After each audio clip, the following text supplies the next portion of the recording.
হালাল কাজের সম্পর্ক। এই জন্য যত বন্ধুত্ব, তাকওয়ার বন্ধুত্ব, ঈমান আমলের বন্ধুত্ব, আখিরাতের বন্ধুত্ব, নেক কাজের বন্ধুত্ব, আল্লাহ বলেন এরা ছাড়া বাকি সমস্ত সম্পর্ক, বন্ধুত্ব, পরিচয় সবকিছু কিয়ামতের দিন এবং কবরে থেকেই এরা একে অপরের শত্রু, দুশ্মন হয়ে যাবে। দুশ্মন হয়ে যাবে, ক্ষতি হবে। এক বন্ধু আরেক বন্ধুর শত্রু হবে। এখন সেই শত্রু হইয়া কি ক্ষতি করবে এটাই শোনেন, তাইলেই বুঝবে। নেক কাজের বন্ধুত্ব পরকালের উপকার কি হবে, আর গুনার কাজের বন্ধুত্ব সম্পর্ক এটাও কি ক্ষতি করবে, এটা তাফসীরের মধ্যে, এই আয়াতের তাফসীরে স্পষ্ট করে লেখা আছে। হযরত আলী রাদিয়াল্লাহু তাআলা আনহু বলেন, আলী রাদিয়াল্লাহু তাআলা আনহু এই আয়াতের তাফসীরে ব্যাখ্যা করছেন, দুনিয়ার মধ্যে দুইটা বন্ধুত্ব, একটা হলো নেক কাজের বন্ধুত্ব, আরেকটা হলো গুনাহের কাজের কি বন্ধুত্ব। হযরত আলী রাদিয়াল্লাহু তাআলা আনহু বলেন, প্রথমত নেক কাজের দুই বন্ধু, তো এই দুই বন্ধুর মধ্যে একজন ইন্তেকাল করছে, মারা গেছে, তাকে কবরে দাফন করা হলো। এখন মুনকার নাকির ফেরেশতা এসে তাকে তিনটা প্রশ্ন করলো, প্রশ্নের জবাব সে ঠিকমতো দিতে পারল। আল্লাহ তাআলার পক্ষ থেকে তখন ফেরেশতাদেরকে বলা হবে, ওয়াফতাহু লাহু বাবান ইলাল জান্নাহ, আমার এই নেককার বান্দার জন্য কবরে তার সামনে জান্নাতের দরজা খুলে দাও। এই লোকটা জান্নাতের দরজা যখন খুলে দিবে, জান্নাতের দৃশ্য, নাজ ও নিয়ামত সচক্ষে দেখবে। আর আল্লাহর পক্ষ থেকে ফেরেশতারা তাকে বলবে, হাদা মাকআদুক, এটাই তোমার ঠিকানা, এটাই তোমার আগামী দিনে গন্তব্যস্থল, এখানেই তুমি ঢুকবা, যাবা। কথাটা খেয়াল করেন ভাইয়া, নওজোয়ান তোমরাও খেয়াল করো, দোস্ত আমার, কিছুক্ষণের জন্য ডানে বামে তাকাইও না ভাই, পাশের ছেলেটার সাথে কথা বইল না, দোস্ত এখানে বৈশা কথা বইল না, হাসাহাসি ধাক্কা ধাক্কি করো না ভাইয়া। ফাইজলামি করতে যদি ফাইজলামি আরো থাইক্কা যায় কারো, তুমি উঠতে যাও, তোমার ফাজিলের লগে নিয়ে যাও না। তোমার যদি আরো ফাইজলামি বাকি থাকে, তো যেই ফাজিলের লগে তুমি ফাইজলামি করবা পরে লইয়া উঠতে যাও, বলে দোস্ত আয়, আমরা বাকি আছে আরো কাজ, ওয়াজ হইন না কোনো, আমরা আগে থাকতাম না। এতে কত ভালো ভালো হুজুর আইছে জীবনে দেখছি, কত শরীরওয়ালা মোড়া তাজা হুজুর আইছে গেছে, আমারে লড়াইতে আসছে না। হ্যাঁ হ্যাঁ, কিছু নিকৃষ্ট বেয়াদব এমনই আছে, যাদের কলজা পাথর, যারা মনে করে কোনো কিছুতেই আমি নড়ব না। আহা, এটা দুর্ভাগ্য, যার দিল নড়ে না, বাপ বিশ্বাস করেন, এটা দুর্ভাগ্য। ছেলেরা, এটা দুর্ভাগ্য ভাই, এত অল্প বয়স, 16 বছর 17 18 বছরে কলিজা যদি এত পাথর হয়ে যায়, 40 বছর পরে তোমার দিল কি হবে? মাত্র 16 বছর 18 বছর, এখনই তোমার শরীর মন আল্লাহর নাফরমানির উপরে এত শক্ত হয়ে গেল। হায় হায় হায় বদনসিব, এরপরে কই যাবে?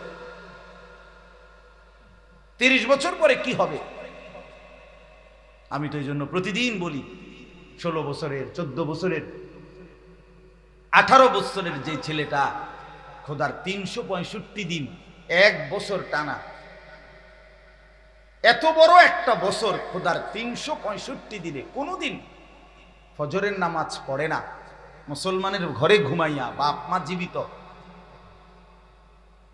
16 বছর 18 বছর 17 বছর 14 15 বছর বয়স, অথচ একদিনও ফজরের নামাজ পড়ে না।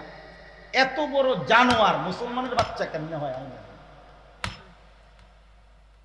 তার মা কেডা, তার বাপ কেডা? এই অসভ্য কোন মার ঘরে জন্ম নিল? আমি বুঝলাম না। মুসলমানের বাচ্চা এত বড় জানোয়ার হইবার কথা না। এটা তো 1-2 দিন না, 6 মাসে একদিন জামাত ছুটতে পারে, 3 মাসে একদিন নামাজ ছুটে যাইতে পারে, কাজা হইতে পারে, কিন্তু খোদার 365 দিনের এক বছরে কোনো দিন ফজরের নামাজের ওয়াক্ত জীবনে তার আসে নাই, পড়েই না কোনোদিন, জানেই না ফজরের ওয়াক্ত। মানুষের বাচ্চা কেমনে এরূপ হয়, মুসলমানের বাচ্চা এমন হয় কেন? মুসলমানের রক্ত যার ভিতরে সে এমন হবে কেন? এই ছেলেরা বলো না মিয়া, তোর মা তোরে দুধ খাওয়ায় নাই? তুই মুসলমান বাবার ঘরে জন্ম নেস নাই বেটা? এভাবে ভুলে গেলি কেন? এই নাফরমান, এভাবে ভুলে গেলি কেন? তোর জীবনে কি কোনোদিন ফজরের আজান হবে না? খবিস, আল্লাহর রাসূল সাল্লাল্লাহু আলাইহি সাল্লাম বলছেন যে ফজরের নামাজ পড়ে না সে খবিস।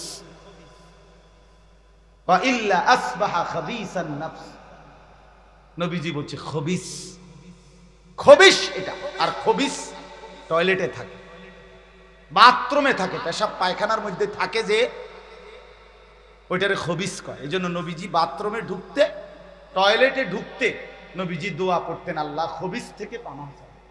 বলতেন কিনা, আল্লাহুম্মা ইন্নী আউযু বিকা মিনাল খুবুসি ওয়াল খাবাইস, আল্লাহ খবিস থেকে পানাহ চাই। এই জন্য ফজরের নামাজ যে পড়েন এটা খবিস, এটা খবিস। যেই পড়েন, জওয়ান হোক, বুড়া হোক, পুরুষ হোক, নারী হোক, এটা খবিস। এই জন্য বললাম বাপ, দিল এমন যেন মরে না যায়, এত শক্ত যেন দিল না হয় যে কোনো দিন মনেই পড়ে। ওয়ালা তাকুনু কাল্লাযীনা নাসুল্লাহ ফাআনসাহুম আনফুসাহুম উলাইকা হুমুল ফাসিকুন। রব্বুল আলামিন বলে, আমার মুমিন বান্দা তুমি এমন হইও না। কেমন? কাল্লাযীনা নাসুল্লাহ, যারা আমি আল্লাহকে দীর্ঘদিন ভুলে গেছে। আল্লাহ বলেন, বান্দা অনেক দিন যদি আমাকে ভুলে যাও, ফাআনসাহুম আনফুসাহুম, একদিন আমি তোমার নিজেকেই তোমার থেকে ভুলিয়ে দেব। একদিন তোমার আর নিজের পরিচয় মনে থাকবে না, তুমি নিজেকেই ভুলে যাবা। তোমার আর কোনোদিন মনে পড়বে না তুমি মুসলমান, তোমার আর কোনোদিন মনে পড়বে না তুমি মরবা, তোমার আর কোনোদিন মনেই পড়বে না তোমার কবরে প্রশ্ন হবে, তোমার আর কোনোদিন মনেই পড়বে না তোমাকে কবর থেকে হাসরের ময়দানে উঠতে হবে, তোমার আর কোনোদিন মনেই পড়বে না তোমার আমলনামা লিখা হচ্ছে, তোমার আর কোনোদিন মনে পড়বে না তোমার জিন্দেগির আমল মিজানের পাল্লায় ওজন হবে, এটার মনেই পড়বে না তোমাকে ফুল সিরাত পার হইতে হবে। হ্যাঁ, এটা লানত, আল্লাহর অভিশাপ। আল্লাহ তাআলা বলে, তুই আমারে অনেকদিন ভুলে গেলি না ফরমান, ঠিক আছে, এবার আমি তোকেই ভুলাই দিলাম। আমরা অনেক সময় কথায় কথায় বলি, বেটা এমন ফিডা দেমু তোর বাপের নাম ভুলে যাবে, বলে কি না? তোর 14 গোষ্ঠীর নাম ভুলে যাবি বেটা। আল্লাহ বলছে, নাফরমান তুই আমাকে ভুলে গেলি না, 1 বছরও মনে পড়লো না, 6 মাসেও মনে পড়লো না, ঠিক আছে, আমি তোরে তোর আত্মপরিচয়, তোর বংশ পরিচয়, তোর রক্তের পরিচয়, তোর জন্মের পরিচয় ভুলে দেব। এরপরে শুধু খাবি, ঘুমাবি, নারীর পিছনে ঘুরবি, আর জন্তু আর জানোয়ারের মতো দুনিয়া উপভোগ করবি। বেনামাজি সন্তান, ওই মনে রাখো, কুত্তাও দুনিয়া ভোগ করে, রাস্তার কুত্তা দুনিয়া ভোগ করে বেটা। কুত্তার ঘরেও বাচ্চা হয়, কুত্তাও ঘুম যায়, কুত্তাও খায় বেটা। যৌন চাহিদা, যৌন চাহিদা কুকুরেরও পূরণ হয়। এটা আহামরি কিচ্ছু না, আহামরি কোনো বিষয় না। যৌন চাহিদা পূরণ হলো, পেটের ভোগ খাবার চাহিদা পূরণ হইল, লজ্জাস্থানের চাহিদা পূরণ হইল, খালাস, জিন্দিগি ফুর্তিতে। হ্যাঁ, এক এক ছেলে চলাফেরা দেখলেই বোঝা যায়। হেতের হিসাবে হইল যে আমার যেহেতু লজ্জাস্থানের যেই চাহিদা, নারী দেখে মজা পাওয়া, উলঙ্গ ছবি দেখে মজা পাওয়া, অশ্লীল দৃশ্য দেখে মজা পাওয়া, এটা যেহেতু অর্জন হইতেছে, আর আমার বাপের ইজ্জত আছে না নাই, মার ইজ্জত থাকবে, আমার বংশের ধর্মের ইজ্জত আছে না নাই, এটা আমার দেখার বিষয়। আমার তো শাহওয়াত পূরণ হইতেছে, আমার তো শরীর চাহিদা পূরণ হচ্ছে।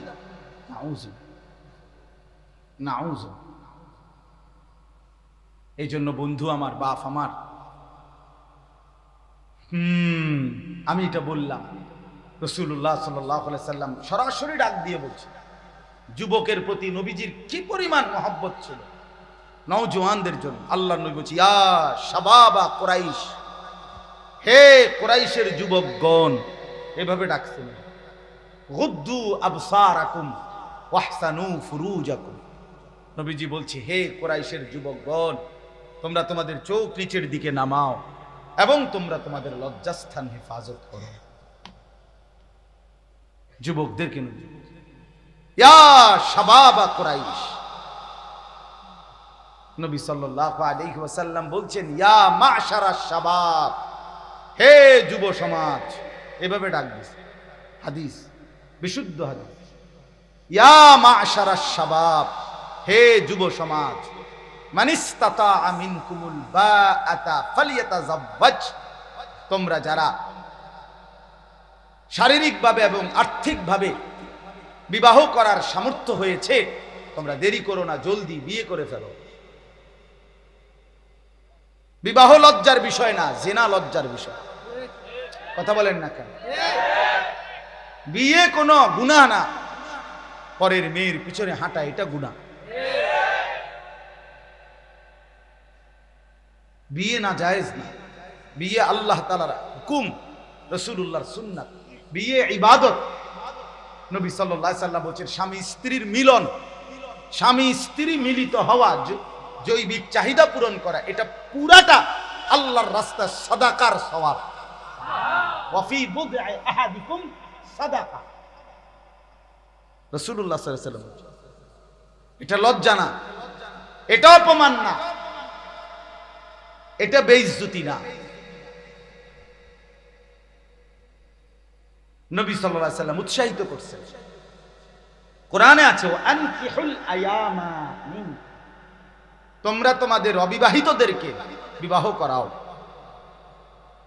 কোরআনে আল্লাহ নিজে বলছে, মিয়া সাহেব, যদি অভাবের ভয় দেখো, অভাবে পড়ে যাবে, বিয়ে করলে সংসার চালাবে কেন, আল্লাহ নিজে বলছে, ফাসাউফা ইউগনিকুমুল্লাহ, অচিরেই আল্লাহ তোমাদেরকে ধনী বানায় দিবে। কোরআনের আয়াত, সূরা নূরের আয়াত। হযরত ওমর রাদিয়াল্লাহু তাআলা আনহু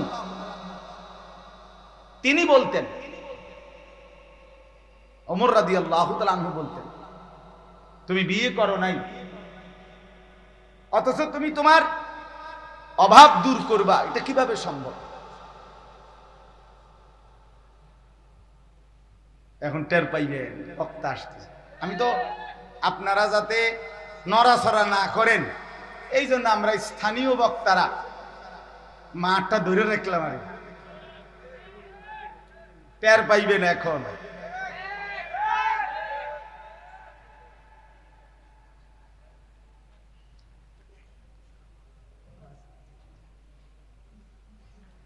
মাশাআল্লাহ, নাম বলার কোনো দরকার আছে নি? হাসিটাই তো বলে দিছে কে না? মাশা আল্লাহ তাআলা ভরপুর বরকত দান করে। তো আমি বলতেছিলাম, আমার কথা এটাই, কোরআনুল কারীমে আল্লাহ তাআলা বললেন, আল আখিল্লাউ ইয়াউমাইদিন বা'দুহুম লিবা'দিন আদু ইল্লাল মুত্তাকিন। এই কথাটাই আমি শেষ করতে চাচ্ছি। হযরতে আলী রাদিয়াল্লাহু তাআলা আনহু বলেন, এই দুইজন নেককার লোক বন্ধুত্ব। তো একজন মৃত্যুবরণ করার পরে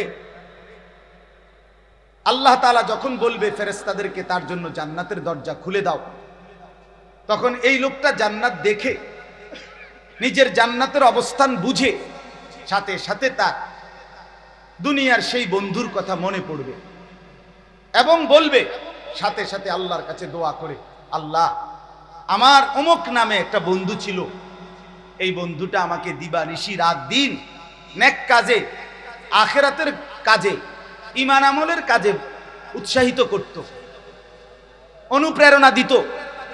বিনিময়ে আজকে আমি নেক আমল করে কবরে আসছি আর আমার জান্নাতের ঠিকানাটা আমি দেখতে পাইলাম। আপনার কাছে ফরিয়াদ, আপনি আমাকে আমার সেই বন্ধুটাকে মৃত্যু পর্যন্ত হেদায়েতের উপরে রাইখেন এবং আমার মতো কবরেও এমন জান্নাতের দৃশ্য তাকে দেখাইয়েন। আল্লাহ তাআলা তখন সরাসরি বলবে এই কবরের বান্দাকে, হে আমার বান্দা, অচিরেই আমি তোমার সেই বন্ধুকে এই কবরে তোমার সাথে এমন অবস্থায় দেখা করাবো যখন তোমরা দুইজন, তুমি তোমার বন্ধুকে দেখে শুধু হাসবা, মোটেই কাঁদবা না।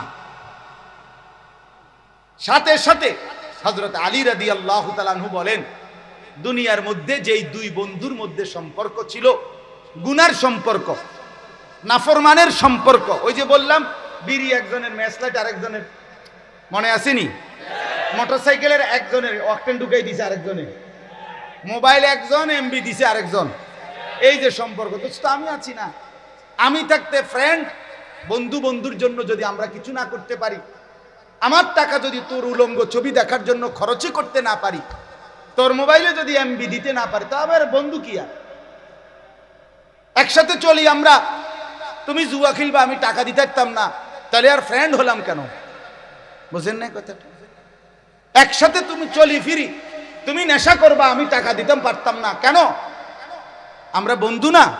এই নাফরমানির বন্ধুত্ব। এদের দুইজনের একজন মৃত্যুবরণ করলো, কবরে গিয়ে প্রশ্নের জবাব দিতে পারলো না। আল্লাহর পক্ষ থেকে বলা হবে আমার নাফরমান বান্দার জন্য জাহান্নামের দরজা খুলে দাও। এই নাফরমান জাহান্নামের দৃশ্য দেখে যখন বুঝবে এটাই তার জাহান্নাম, তখন সে মনে পড়বে ওই অসৎ বন্ধুর কথা। তাফসীরে লিখছে এই লোকটা তখন ওই আল্লাহ তাআলার কাছে দোয়া করবে, এই নাফরমান আল্লাহর কাছে কবরে দোয়া করে বলবে, আল্লাহ, আমার একটা বন্ধু ছিল যে দিবানিশি আমাকে গুনাহের কাজে, মন্দ কাজে উৎসাহিত করত, সহযোগিতা করত, এমনকি এই আখিরাত হবে না, কবর হবে না, আপনি মাওলার সামনে যেতে হবে না, এটাই আমাকে দিবানিশি বলতো মাওলা। আজকে তারই প্ররোচনায়, তারই উৎসাহে আমি দিবানিশি গুনাহের কাজ করে আজ আমি এই অন্ধকার কবরে জাহান্নামের দৃশ্য দেখলাম এবং আমি বুঝলাম এই জাহান্নাম আমার ঠিকানা। অতএব মাওলা, আপনার কাছে ফরিয়াদ, আপনার কাছে আরজি, আমার সেই অসৎ বন্ধুকে আপনি মৃত্যু পর্যন্ত হেদায়েত দিয়েন না, তারেও আপনি নাফরমানি অবস্থায় মৃত্যু দিয়েন এবং এই কবরে এনে আপনি তাকে আমার মতো পরিণতি করাইয়া এই জাহান্নাম দেখাইয়েন। তখন আল্লাহ তাআলা বলবে, হে বান্দা, অচিরেই তোমার সেই নাফরমান বন্ধুকে আমি তোমার সাথে একই পরিণতিতে, এই অবস্থাতেই তোমার সাথে সাক্ষাৎ করাবো। নাউযুবিল্লাহ। কথা আমার শেষ বাপ। অতএব আজকের এই যুব সমাজ, নওজোয়ান সাথীরা, দোস্ত আমার, বন্ধু আমার, প্রিয় ভাই আমার এটা ফরিয়াদ, আমার এটা আহ্বান, তুমি নিজেও নষ্ট হইও না, তুমি কাউরে নষ্ট করো না, তুমি কাউরে চরিত্রহীন বানাইও না, তুমি কাউকে মদ, জুয়া, জিনা, ব্যভিচারের আড্ডায় নিও না, তুমি কারো জিন্দেগি বরবাদ করো না, আখিরাত নষ্ট করো না, বরং সবাই মিলে একে অপরকে নেক কাজের প্রতি উৎসাহিত করি। আজকের যুবকরা আলহামদুলিল্লাহ অনেক মেহনত করে, আমি সব জানি, শুনছি, এবং আমি এই গ্রাম সম্পর্কে, এই গ্রামের সার্বিক হালাত সম্পর্কে বিস্তারিত জানি, ইতিপূর্ব বারবার আসছি। অতএব যেই যুবকরা আজকে, নওজোয়ানরা এত সুন্দর, বাংলাদেশের শ্রেষ্ঠ, আমি আগেই বলছি, আমাদের মোহতারাম হযরত মাওলানা মুফতি আরিফ বিন হাবিব তিনি আসবার আগেই আমি যা বলার আপনাদের কাছে বলেছি। উপযুক্ত এই তিনজন প্রখ্যাত বুজুর্গ বর্তমান সময়ের সকলের শ্রদ্ধেয় প্রিয় আস্থাভাজন আলেমে দ্বীন, ওনাদেরকে এনে আনবার চেষ্টা করছে নওজোয়ান ছেলেরা। আল্লাহ তাআলা তাদের এই মেহনত, তাদের এই চেষ্টাকে সর্বোত্তম বিনিময় দান করেন। বাকি যুবকরাও তাদের থেকে শিক্ষা নিয়ে সবাই মিলে এলাকা, সমাজ, গ্রাম, পাড়া, মহল্লা উত্তম আখলাক দ্বারা, উত্তম জিন্দিগি দ্বারা গড়বার চেষ্টা করি। একে অপরকে ঈমান আমলের কাজে, আখিরাতের কাজে উৎসাহিত করি। আল্লাহ তাআলা আমাদেরকে তৌফিক দান করেন, কবুল করেন।